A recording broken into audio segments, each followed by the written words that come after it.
Bismillahirrahmanirrahim. Assalamualaikum warahmatullahi wabarakatuh. Innal hamdalillah nahmaduhu wa nasta'inuhu wa nastaghfiruh wa na'udzu billahi min shururi anfusina wa min sayyiati a'malina. May yahdihillahu fala mudilla lahu wa may yudlilhu fala hadiya lahu. Wa asyhadu an la ilaha illallah wahdahu la syarika lah wa asyhadu anna Muhammadan abduhu wa rasuluh sallallahu alaihi wa ala alihi wa ashabihi wa man tabi'ahum bi ihsanin ila yaumiddin, amma ba'd. Jemaah sekalian rahimani wa rahimakumullah, kaum muslimin dan muslimat, para pendengar radio Mas FM dimanapun Anda berada, semoga Allah merahmati kita semuanya. Amin. Alhamdulillah kita bisa hadir dalam kajian rutin kita tiap Selasa sore di Masjid Da'watul Ikhlas Tembok Rejo, Sepat Masaran. Kita lanjutkan kajian tentang kitab Fadlul Islam, keutamaan Islam. Pada sore hari ini sampai halaman yang ke-41, bab baru, ya, yaitu bab tafsiril Islam, bab tentang tafsir Islam. Maksudnya adalah tentang makna atau hakikat agama Islam. Ini bab, ya, didatangkan oleh beliau setelah bab-bab sebelumnya, ya, yaitu tentang anjuran untuk masuk Islam kemarin, bab yang sudah kita selesaikan. Kemudian bab tentang keutamaan Islam. Nah, sekarang adalah beliau ingin menjelaskan apa hakikat agama Islam itu sendiri. Baik, kita baca tentang makna Islam. Beliau membawakan dalil yang pertama, yaitu surah Ali Imran ayat 20. Wa qauluhu ta'ala, dan firman Allah Ta'ala, fa in hajjuka faqul aslamtu wajhiya lillahi wa manittaba'ani. Fa in hajjuka, dan jika mereka di sini adalah orang Nasrani, hajjuka, mendebatmu, ya, mendebatmu, faqul aslamtu, maka jawablah, ya, wahai Rasul, aslamtu wajhiya lillahi wa manittaba'ak. Aslamtu, aku menyerahkan diri hanya kepada Allah, wa manittaba'ani, dan demikian pula orang-orang yang mengikutiku. Demikian pula orang-orang yang mengikutiku. Jadi ada kata aslamtu di situ. Ada kata aslamtu, yaitu aku berserah diri kepada Allah, dan orang-orang yang mengikutiku pun juga demikian, yaitu berserah diri kepada Allah Subhanahu wa ta'ala.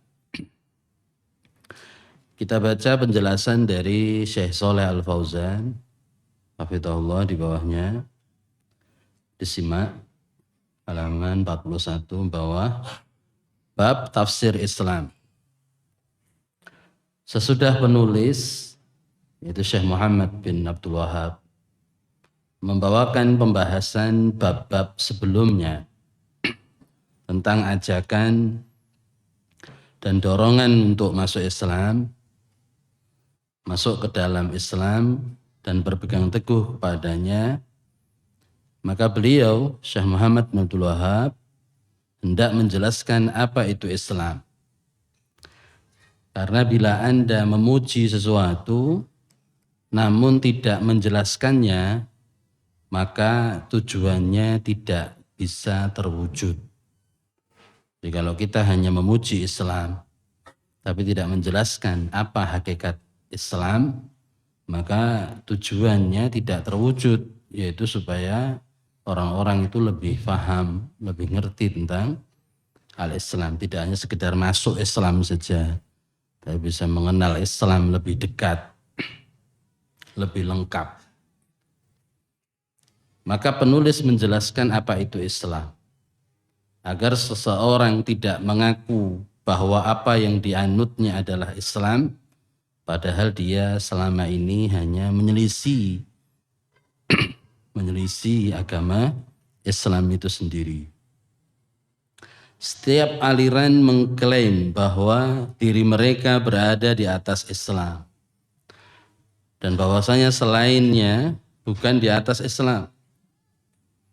Seandainya kita menyerahkan urusan ini kepada mereka, niscaya umat akan binasa. Akan tetapi di antara karunia Allah Subhanahu wa taala adalah bahwa Dia, Allah, menjadikan Islam itu jelas dan nyata. Islam bukan hanya dengan pengakuan saja, ngaku-ngaku agama Islam atau Muslim saja, bukan dengan penisbatan diri saja dan penyandaran belaka, akan tetapi seorang Muslim adalah orang yang berpegang teguh kepada Islam yang hak. Maka Anda harus mengetahui Islam dari apa yang hadir di dalam kitab Allah dan sunnah Nabi Muhammad sallallahu alaihi wasallam, bukan selain keduanya. Jadi misalnya kita ingin tahu Islam, terus dikomparasi dengan kitab-kitab agama lain, tidak perlu. Kita belajar misalnya kristologi atau belajar kitab Injil, Taurat untuk mengenal Islam, tidak perlu. Karena kalau kita belajar Al-Quran, mendalami Al-Quran, kita akan tahu Injil yang sebenarnya itu seperti apa. Taurat dan sebenarnya itu seperti apa. Maka kadang yang membuat orang ragu kepada Islam itu karena dia belajar Islam, tapi sumbernya campur baur, campur aduk. Tidak dari Al-Quran dan Sunnah, tapi dari macam-macam. Dia pelajari, dia baca, sehingga kena syubhat. Kena syubhat yang meragukan Islam. Akhirnya dia murtad.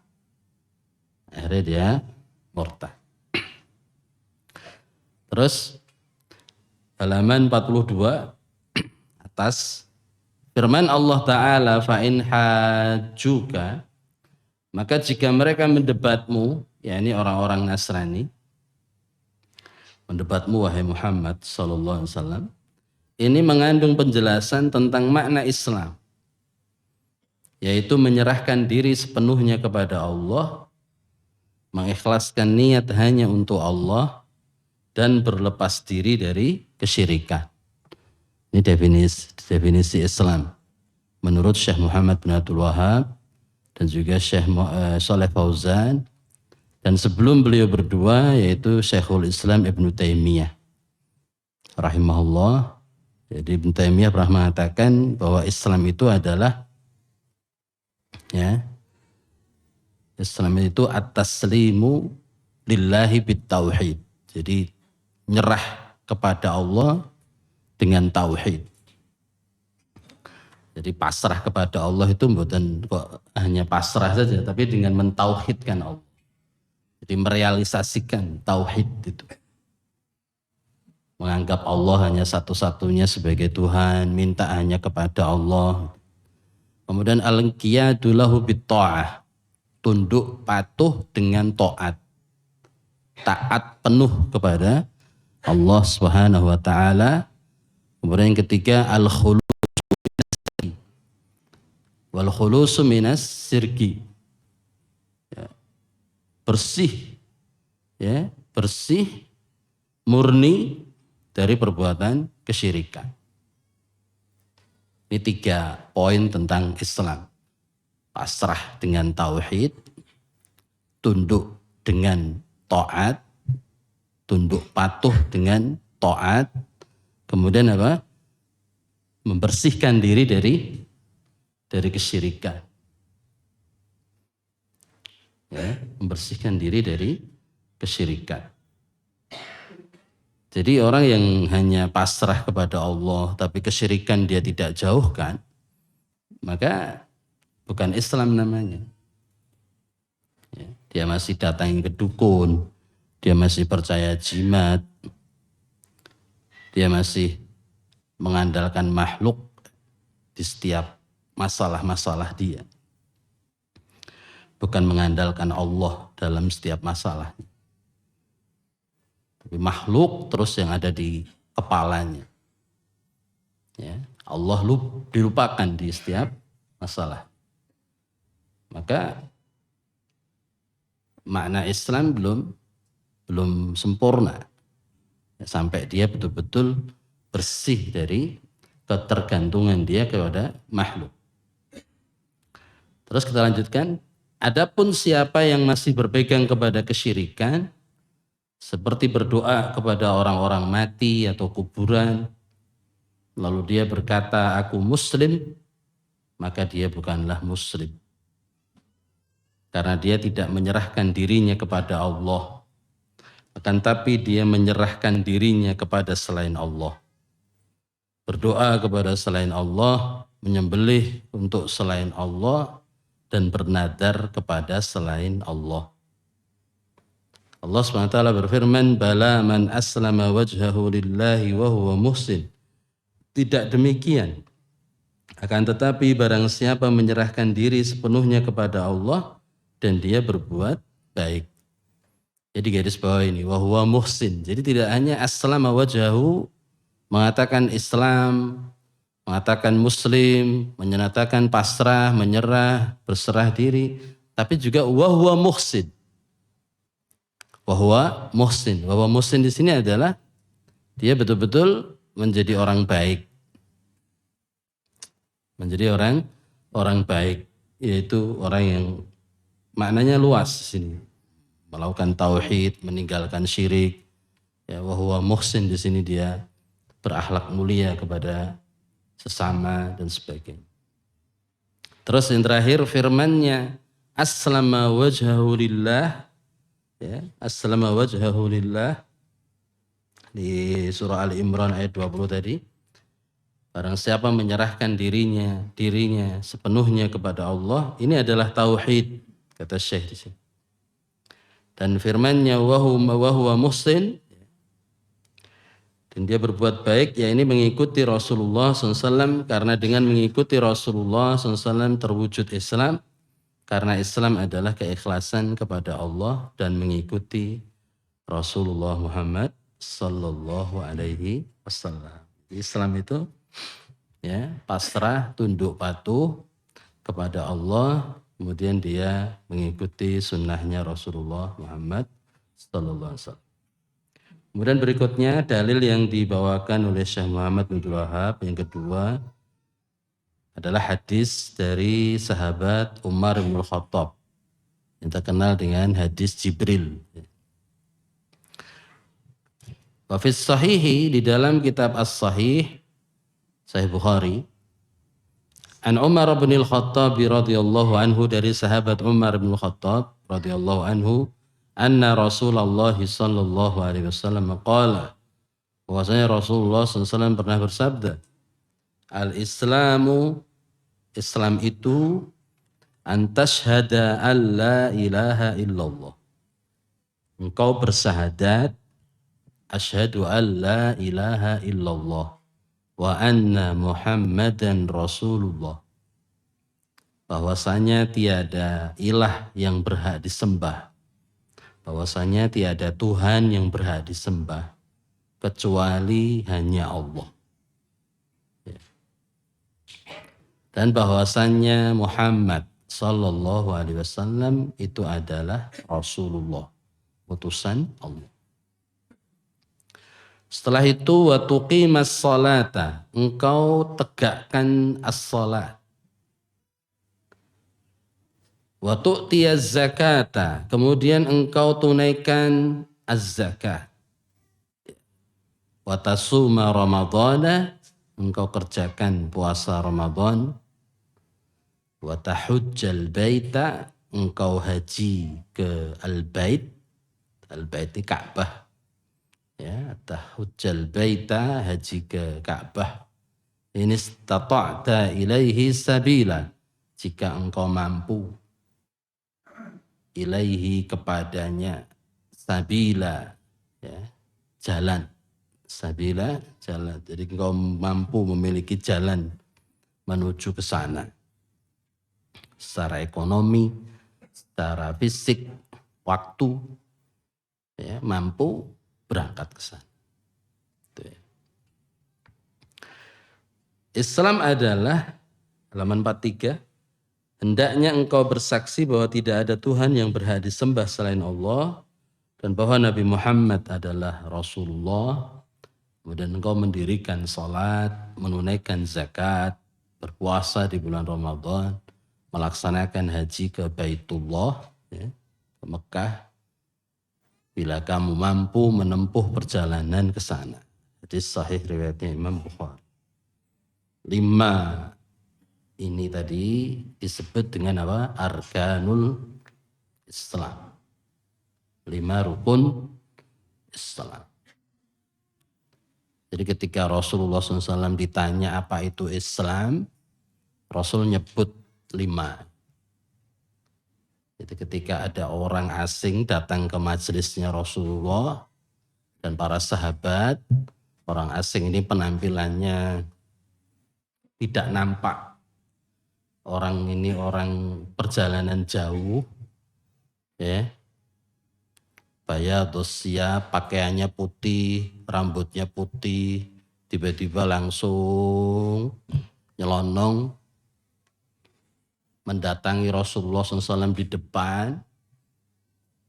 Fa'asnada rukbataihi ila rukbataihi, dengkulnya terus ditapkan atau dipepetkan ke dengkulnya Rasulullah. Gak ada yang tahu kalau ini malaikat Jibril. Jadi dia malaikat Jibril yang sedang menjelma dalam bentuk manusia, tidak dalam bentuk aslinya. Ya. Ini dalil bahwa malaikat juga bisa menjelma. Bangsa jin juga bisa menjelma. Enggak ada yang bisa melihat jin dalam bentuk aslinya atau malaikat dalam bentuk aslinya kecuali Rasulullah Muhammad SAW. Yang kita lihat itu ya jelmaannya. Jadi pocong lah karena ada pocong di kepala. Jadi genderuwo karena mungkin hitam. Jadi apalah itu adalah jin. Tapi dalam jelmaannya.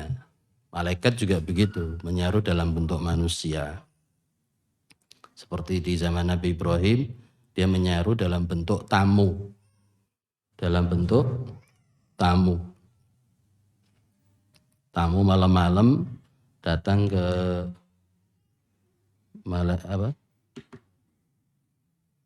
ke Nabi Ibrahim dalam bentuk laki-laki yang tampan. Nah ini laki-laki ini bertanya tentang 3 hal. Apa itu Islam? Apa itu iman? Apa itu satu lagi? Ihsan. Ketika tanya tentang Islam, dijawab rukun Islam. Syahadat, sholat, puasa, zakat, haji. Ketika bertanya tentang iman, dijawab dengan rukun iman. Iman kepada Allah, pada Rasul, malaikat sampai akhir. Begitu pula kalau kita jenengan ditanya Islam ki apa tuh? Jelaskan seperti itu. Islam ki syahadat, sholat, puasa. Jadi Islam itu Dijawab dengan rukun Islam karena apa? Itu yang nampak. Itu yang nampak di permukaan. Sholat kelihatan, zakat kelihatan, syahadat bisa dipersaksikan. Jadi penjelasan Rasulullah Islam itu ya kayak gini, nek sholat. Nek sholat ya dudu muslim walaupun KTP-nya muslim. Karena penampilan dohir yang nampak dari orang Islam itu diantaranya sholat setelah bersyahadat. Kok di bulan Ramadan dia nggak puasa? Nah, dipertanyakan lagi dan seterusnya dan seterusnya. Jadi rukun Islam itu yang nampak, zahir. Tapi Islam juga meliputi yang batin, yaitu pasrah, rasa tunduk, bersih dari kesyirikan tadi. Sebaliknya tentang iman itu apa? Yang di dalam hati kita. Iman yaitu percaya kepada Allah, percaya kepada Rasulullah, malaikat, kitab-kitab, ya, takdir, kemudian percaya kepada hari kiamat. Itu semua di dalam hati kita, nggak kelihatan. Tapi nampak dalam perbuatan dohir tadi. Nah itu. Sebelum kita baca, saya ingin jelaskan kenapa rukun Islam itu nomor 1 itu adalah syahadat. Kenapa syahadat itu diurutkan pertama sebelum sholat, sebelum puasa, sebelum zakat, sebelum haji. Karena dia adalah ya kunci. Nomor 1 ini, syahadat ini adalah kunci diterimanya nomor 2, nomor 3, nomor 4, nomor 5. Iya. Jadi kalau ingin sholatnya diterima Allah, puasanya diterima Allah, zakatnya diterima Allah, hajinya diterima Allah, dan amal-amalnya yang lain ingin diterima Allah, sampai kepada Allah, syaratnya adalah syahadat dia harus benar. Makna syahadat benar itu bukan mengucapkannya benar, tidak hanya sekedar itu, asyhadu alla ilaha. Betul-betul syahadat ini ya diwujudkan dalam keyakinan dan amalannya. Kalau dia ngaku bahwa hanya Allah saja sebagai Tuhan satu-satunya, ya dia nggak pernah minta kepada selain Allah. Nggak pernah tadi pasrah kepada selain Allah. Dia hanya kepada Allah saja minta, menyembelih, bernazar hanya untuk Allah. Ketika dia bersyahadat bahwasanya aku bersaksi Muhammad adalah Rasulullah, ya dia hanya menjadikan Nabi Muhammad satu-satunya suri tauladan. Dia hanya menjadikan Nabi Muhammad SAW satu-satunya sunnah, contoh dalam beramal. Bukan sunnahnya kiai, sunnahnya ustadz atau selainnya. Karena persaksian asyhadu anna Muhammadan Rasulullah itu hanya menjadikan Nabi Muhammad sallallahu alaihi wasallam satu-satunya teladan dalam beramal. Teladan dalam beramal. Maka nikmat mengenal sunnah ini harus kita syukuri betul-betul. Jadi nikmat kita bisa mengenal sunnah Nabi itu harus kita syukuri betul-betul. Kita harus pahami, renungi, dan syukuri. Karena orang Islam kalau beramal tanpa sunnah itu enggak akan diterima oleh Allah SWT. Banyak saudara-saudara kita beramal tapi tidak sesuai sunnah. Dipastikan tertolak. Karena syarat diterimanya amal itu yang pertama harus ikhlas lillahi ta'ala. Tapi ikhlas saja ternyata tidak cukup. Yang kedua harus amalan yang ikhlas tadi harus disesuaikan kecocokannya dengan dengan contoh dari Nabi kita Muhammad SAW. Ada nggak tuntunannya? Ada nggak? Ya, contohnya dari Rasulullah. Baru kalau ikhlas sudah ketemu sama sesuai sunnah, insya Allah amalan ini udah memenuhi syarat untuk diterimanya oleh Allah SWT. Tapi jika ikhlas saja, tapi ternyata amalannya bid'ah, jadi percuma. Ikhlas saja tidak cukup. Atau amalan yang sudah sesuai sunnah, tapi ternyata tidak ikhlas, riya, pamer, dan sebagainya, ini juga percuma. Sampai amalan itu betul-betul ikhlas lillahi ta'ala dan sesuai dengan tuntunan Rasulullah Sallallahu Alaihi Wasallam. Kita baca halaman 43. Syekh rahimahullah, Syekh Muhammad bin Abdul Wahab, menyebutkan hadis ini dari Rasulullah SAW. Karena ia menafsirkan Islam, yaitu bahwa Islam adalah melaksanakan 5 rukun di dalamnya.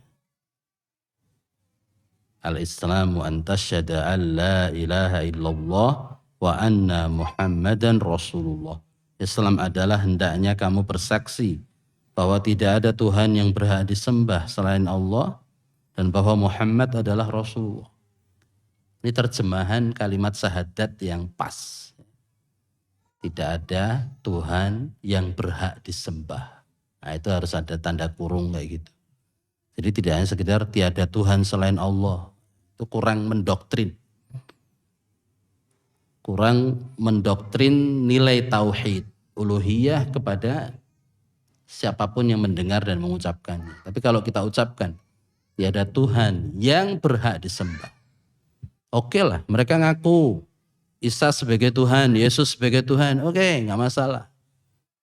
Tapi mereka tidak berhak disembah.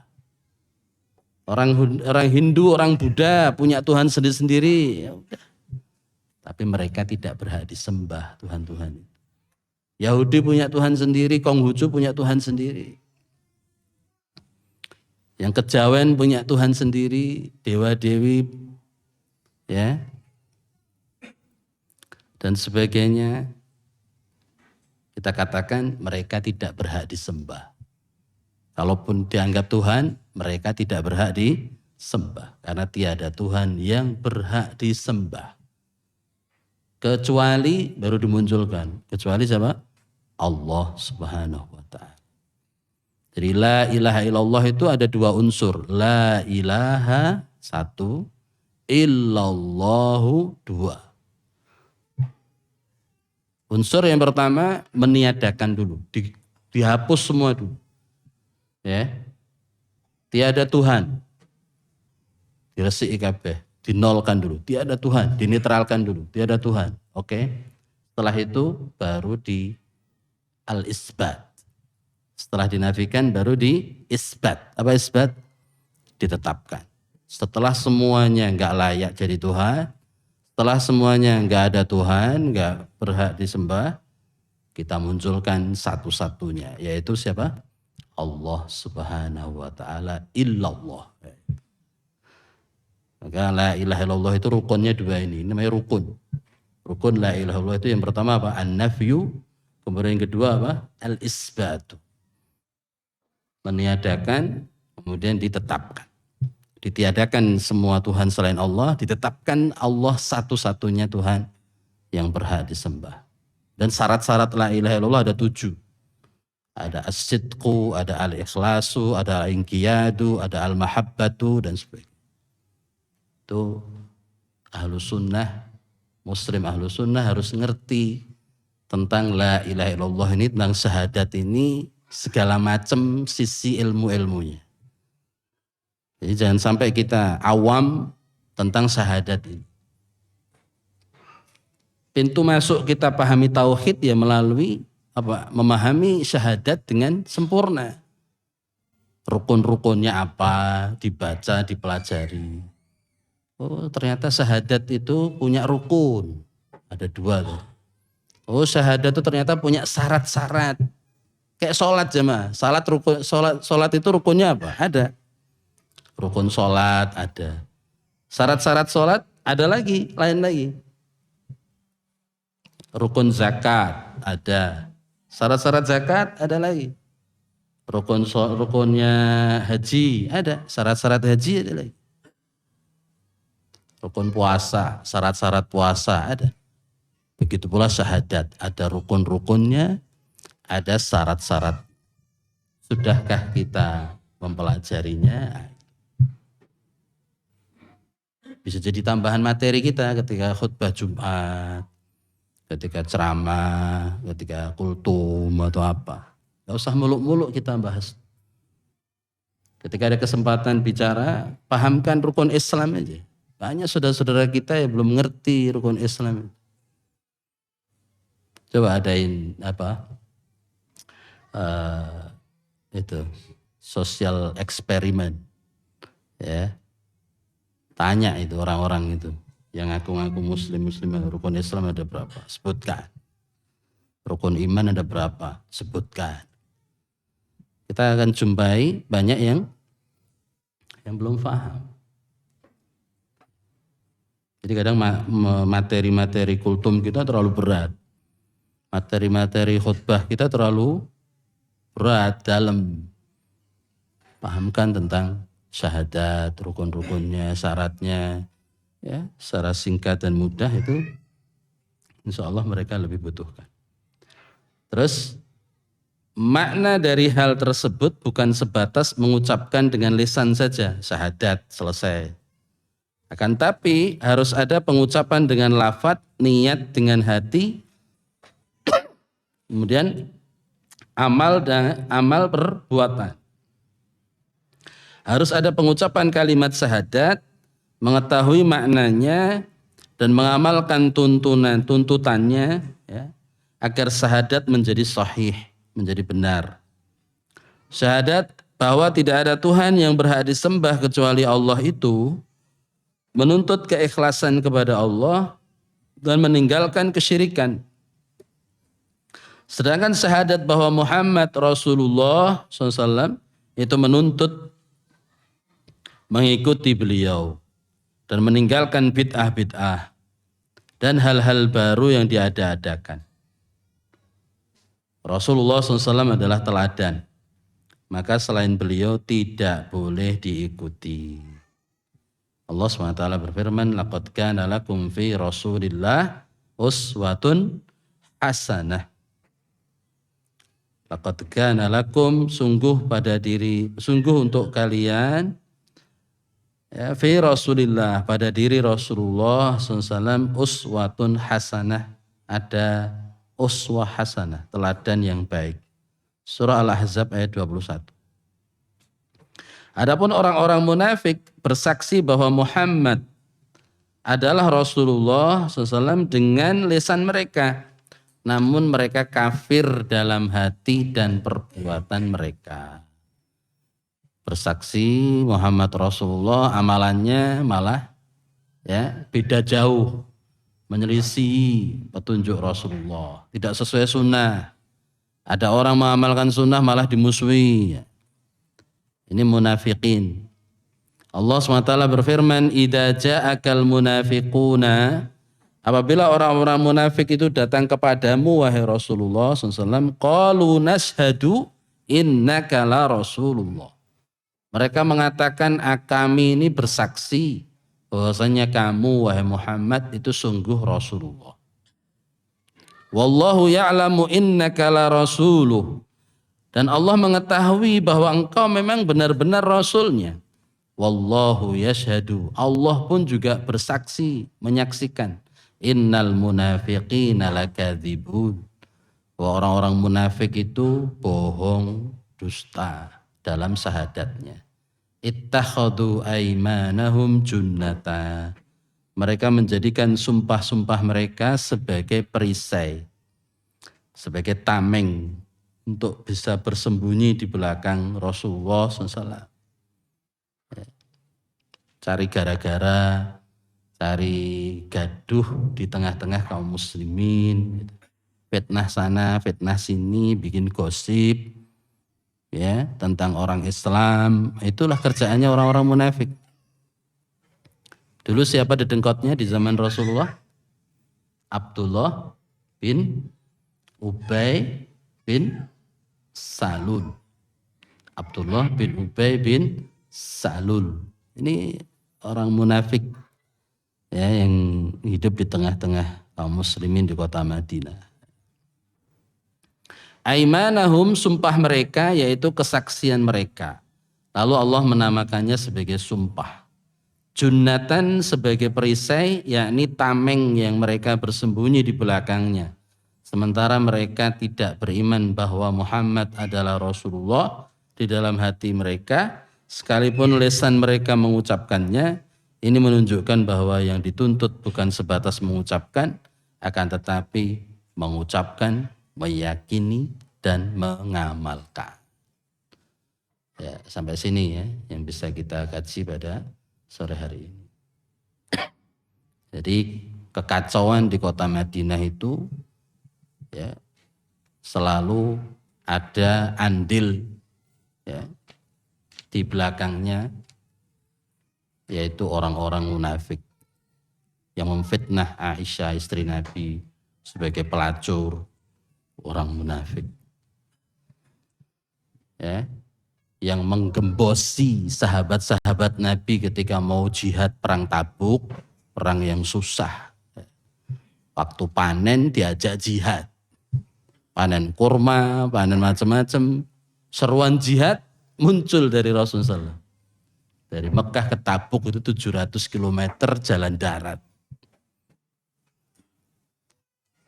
Munafik tampil. Itu panen belum selesai loh, masa mbok tinggal.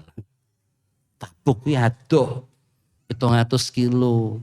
Lama nanti di sana, enggak sebentar. Panenanmu bisa boncos nanti. Itu munafikin gembosi semangat kaum muslimin untuk berjihad fisabilillah, diingatkan tentang apa? Dunia.